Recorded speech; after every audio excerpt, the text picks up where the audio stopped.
2026年，半导体行业的天要变了，决定未来 AI 算力胜负的，根本不是你天天听到的2纳米、3纳米制程，而是一个过去几十年一直被所有人当成边角料的环节——先进封装。看完这个视频，你会彻底搞懂为什么现在全世界最顶尖的芯片公司都在疯狂抢封装产能。你会明白台积电和英特尔这场没有硝烟的战争到底在争什么。你还能提前看到2027年之前整个半导体行业的格局走向，避免被那些只讲制程的过时分析带偏。在开始之前，我先问大家一个问题：你觉得未来 AI 芯片的核心竞争力是更先进的制程工艺，还是更高效的封装技术？你更占前者还是后者？把你的答案打在评论区，看看有多少人和你想的一样。如果你也想把这个问题彻底想明白，先点个赞收藏一下，不然后面讲到关键地方，你可能真找不回来了。我知道很多人听到这里可能会觉得很奇怪，封装不就是把造好的芯片用塑料或者陶瓷包起来，然后装上引脚，让它能插到电路板上吗？这能有什么技术含量？怎么可能决定 AI 的未来？我之前也是这么想的。我一直觉得半导体行业的核心就是制程工艺，谁能做出更小的晶体管，谁就是老大。从14纳米到7纳米，再到5纳米、3纳米，每一次制程升级都意味着性能的飞跃和成本的下降。但现在这个逻辑已经行不通了。你有没有发现，最近几年大家讨论芯片的时候，越来越少提到制程了，反而经常听到什么 CoWoS、EMI、HBM、Chiplets 这些奇怪的名词。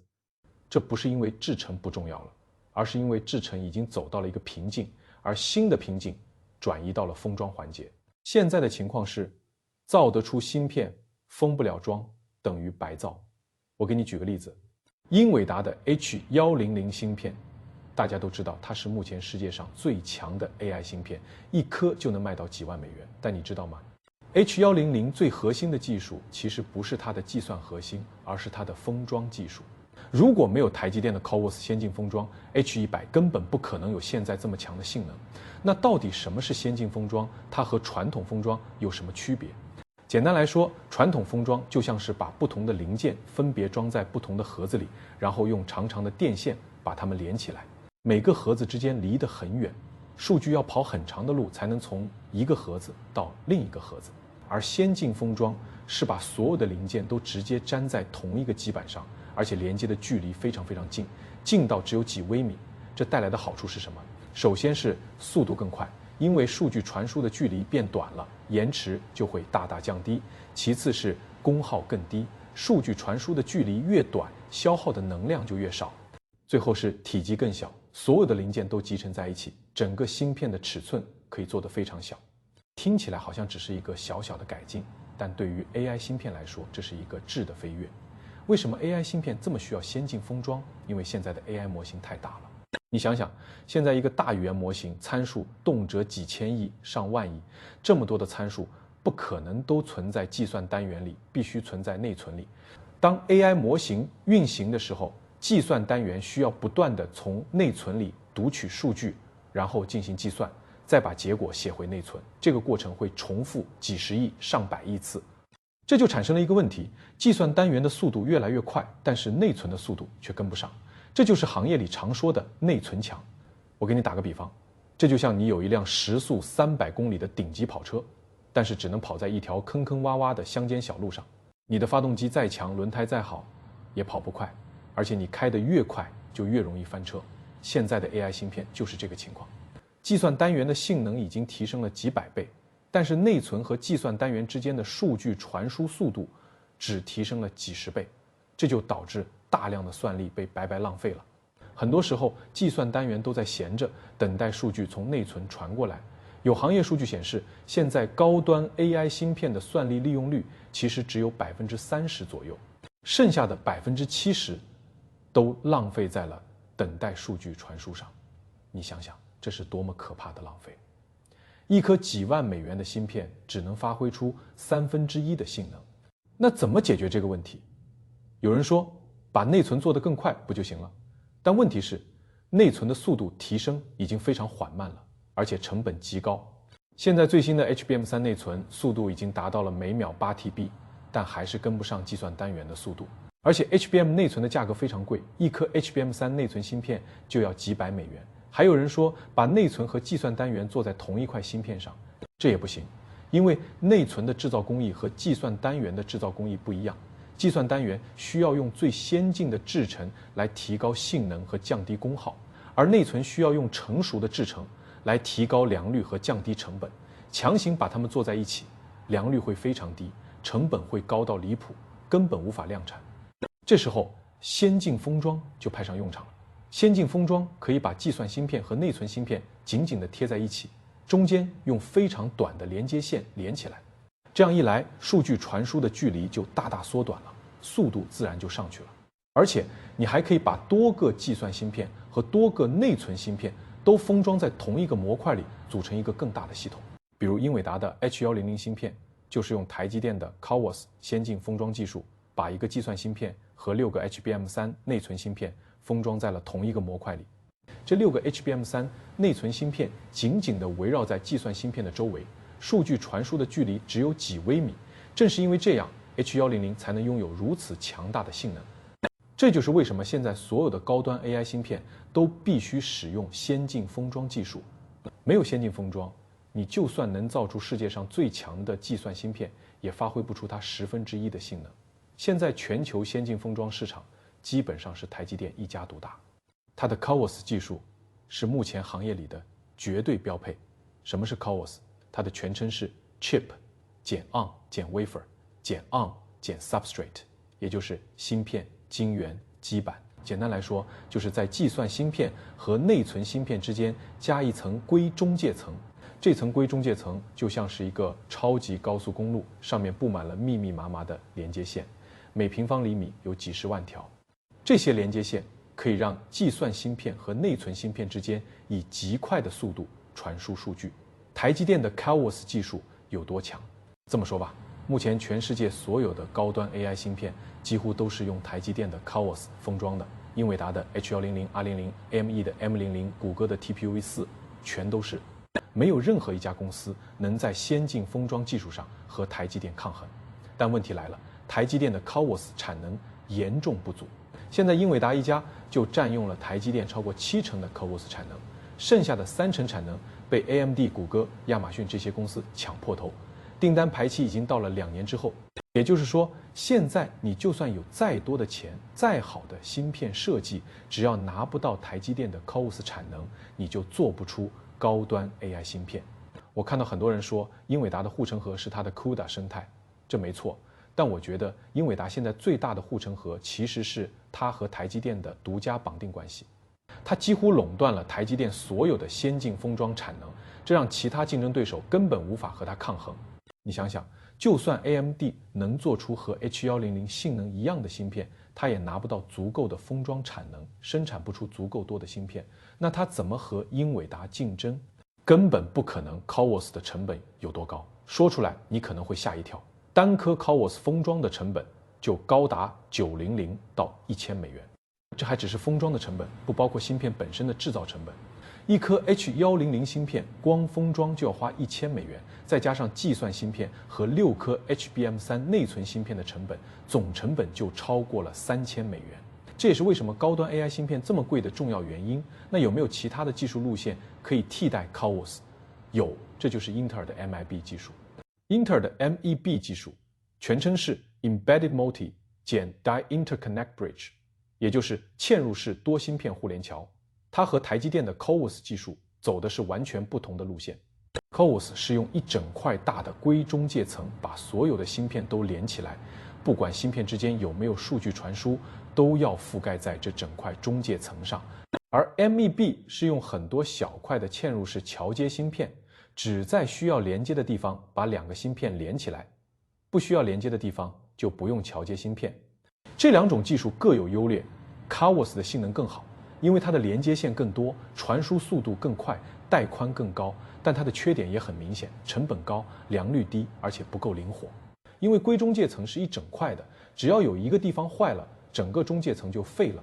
而且如果你想增加或者减少芯片的数量，或者改变芯片的位置，就必须重新设计整个中介层，非常麻烦，开发周期也很长。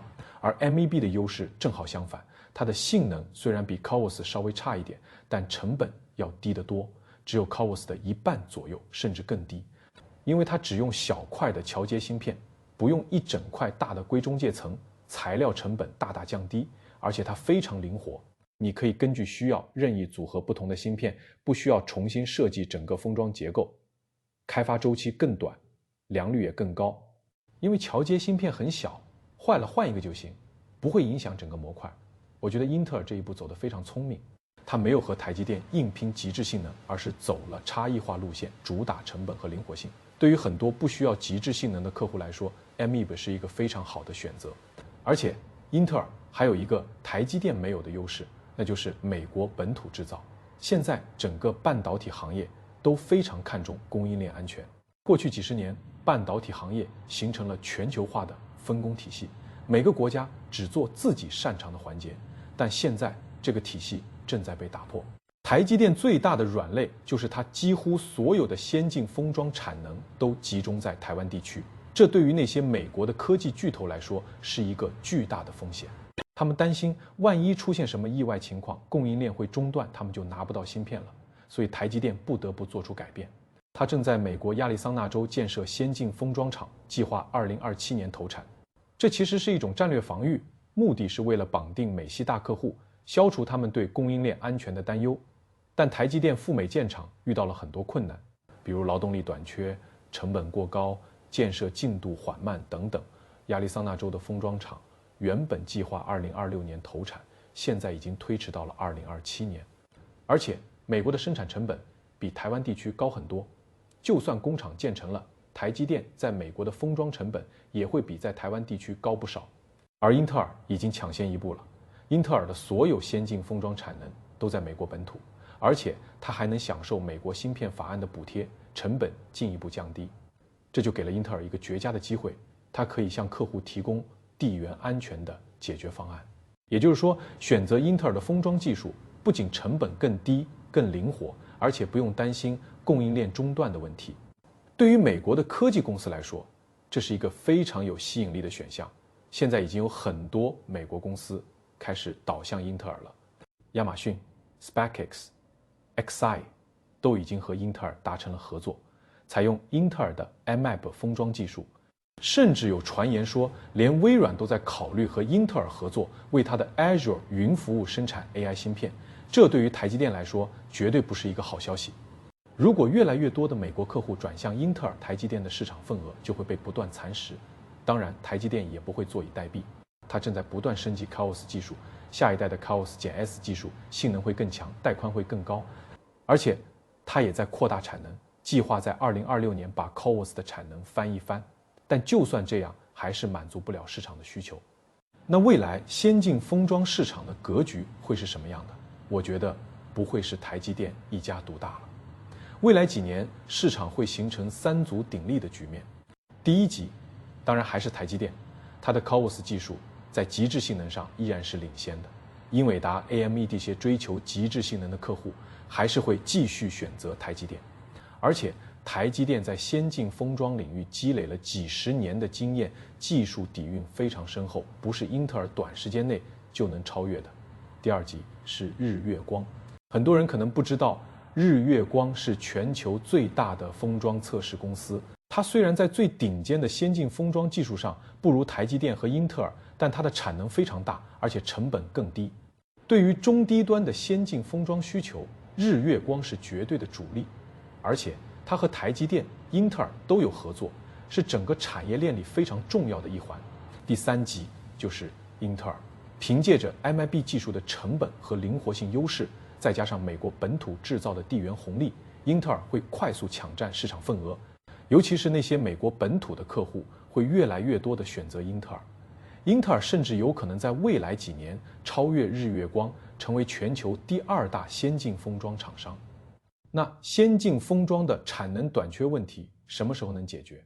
很遗憾，短期内解决不了。根据行业预测，先进封装的产能短缺会一直持续到2027年。